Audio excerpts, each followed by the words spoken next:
Our first day of being on duty was the day we got attacked. And everybody got their gear on. I was the first one to go out the back door, and I was like, holy cow. And then we saw the insurgents pour around the corners and, fought for a little while. And most of these people had never deployed before. So this was their first deployment in their first month. How many is the first deployment? This is the first deployment. Wow. So these bunch of kids, it was the bravest thing I ever saw. I told Saunders and Huffman to get out of there because Huffman had grenade strapped on his leg. He had a bullet wound to the face, and they refused and wanted to stay in the fight. One guy hid behind us like a small AC unit and a B hut, and he was wearing a friendly uniform, so I didn't shoot right away until he pointed his AK at me and started shooting at me. Moved out of the way at the last second, came back around the corner, and then I shot him, and he never came back up.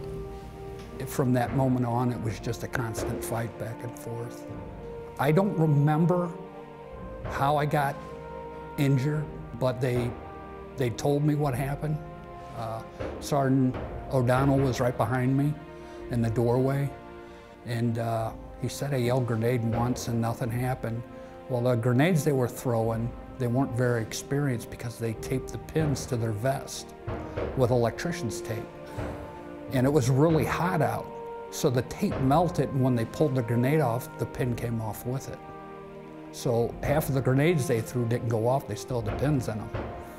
So he said I yelled grenade again, and they started pulling me back through the doorway, and it went off, and it knocked me out.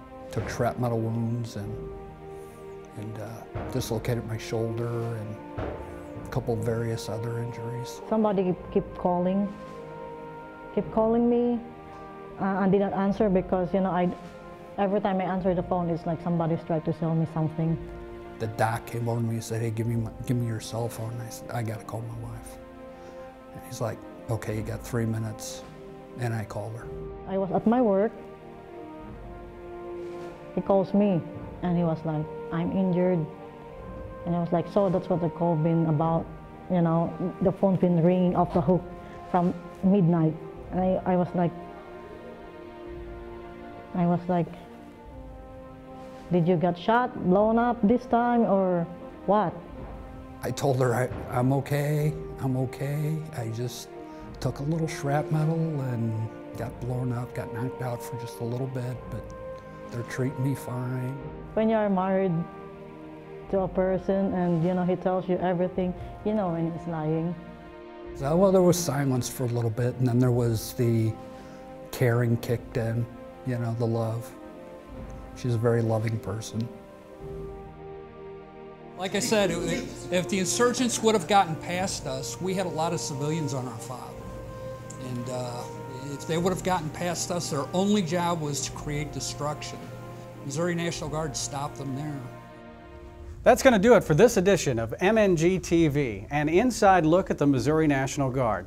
We'll see you next time.